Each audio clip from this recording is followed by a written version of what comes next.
Alright guys, so okay, just in case anybody was wondering how I got this back plate off the motor.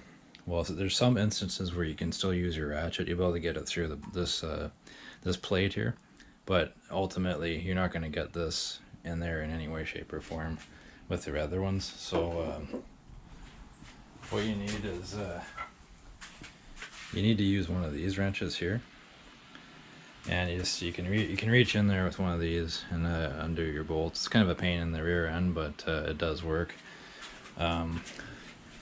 If you do it that way, it'll save you from unbolting this from the engine stand and then have to re-bolt it up again and yada yada yada, you know what I mean.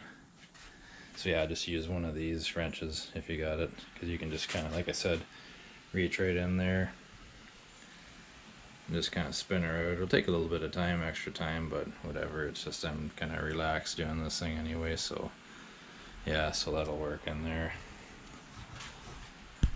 That's your backing plate where your crank. It slides over the end of your crank. So you got to pull that off in order to get your crankshaft out. So, all right, and there's 1, 2, 3, 4, 5, 6, 7, 11. There's 12 bolts in this thing, and all the bolts are 10 millimeter. So this wrench has to be a 10 millimeter, obviously. Okay, guys, thanks a lot and cheers. Catch you later.